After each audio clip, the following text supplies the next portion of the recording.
Monsieur le maire, une catastrophe évitée, heureusement, de matériel, plus que pas de victimes, c'est déjà ce qu'on retient principalement. Oui, bien heureusement, grâce à l'intervention rapide et efficace des services, alors sapeurs-pompiers en premier lieu, policiers nationaux, policiers municipaux qui ont sécurisé le périmètre.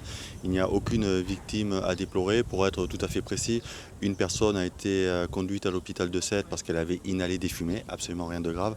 Une autre personne souffre de quelques légères brûlures aux mains, mais encore pas de gravité pour cette seconde personne. Des dégâts en revanche matériels importants puisque 181 mobil-hommes ont été détruits, ainsi qu'une quinzaine de véhicules qui étaient stationnés à proximité de ces mobil-hommes. Voilà, c'est donc environ 1,5 hectare du camping qui est parti en fumée. Les choses auraient pu être pires, je le répète, si les sapeurs-pompiers n'étaient pas intervenus au nombre de 200 pour limiter les dégâts. Pour le relogement, il y a eu la solidarité de certains campings, plus les gymnases mis en place par la ville. Oui, la solidarité s'est mise en œuvre rapidement. Je tiens à le faire remarquer et à en remercier tous les acteurs. Donc, un certain nombre de campings ont hébergé dès hier soir 350 des personnes concernées par l'incendie. La ville a ouvert pour sa part 2 gymnases où ont été installés des lits de fortune, des lits picots. 250 personnes y ont passé la nuit. Elles ont été accueillies évidemment avec tout ce qui convenait de leur proposer, c'est-à-dire de l'eau, de la nourriture, des médicaments aussi pour les personnes qui suivent des traitements mais qui sont parties évidemment en urgence et n'ont pas pris leur bagage. Il y a aussi une assistance psychologique qui est proposée à ces personnes pour essayer d'évacuer le stress qui a été bien évidemment important pour beaucoup, notamment pour des enfants. Bruno Retailleau vous a salué personnellement sur Twitter, j'ai vu ce matin. Vous êtes entretenu avec lui ? Oui, je me suis entretenu dès hier soir avec le ministre de l'Intérieur, avec qui nous avons fait un point sur la situation.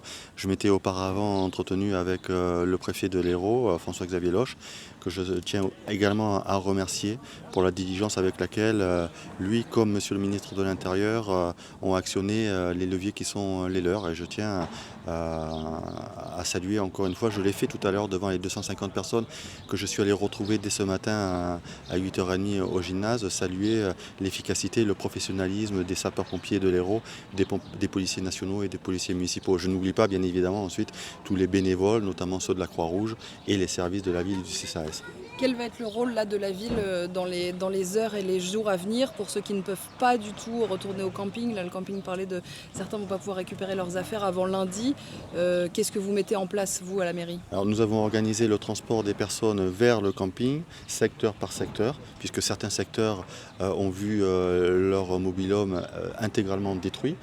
Nous leur avons dit qu'il n'était pas utile d'aller vers le camping, qu'ils ne retrouveraient pas leurs biens, mais on ne les a pas dissuadés. Ceux qui en avaient besoin, ne serait-ce que psychologiquement, d'y revenir, ont été accompagnés par les services de la ville.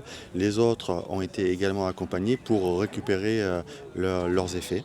Nous leur proposons le repas du midi pour les accompagner encore et nous sommes en train de travailler avec la direction du camping à leur relogement pour ce soir et les nuits qui vont suivre.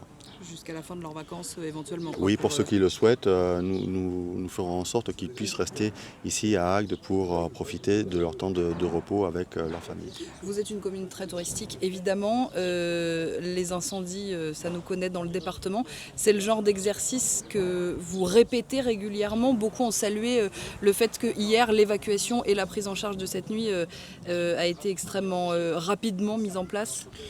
Oui, en effet, alors, la coordination des différents services de sécurité à Agde est bonne. Je tiens à le redire, j'ai eu l'occasion de le dire il y a quelques jours à peine, de concert avec le directeur interdépartemental de la police nationale. Nos polices travaillent ensemble chaque jour de l'année et on voit bien que lors d'opérations exceptionnelles comme celle-ci, eh bien les réflexes sont importants.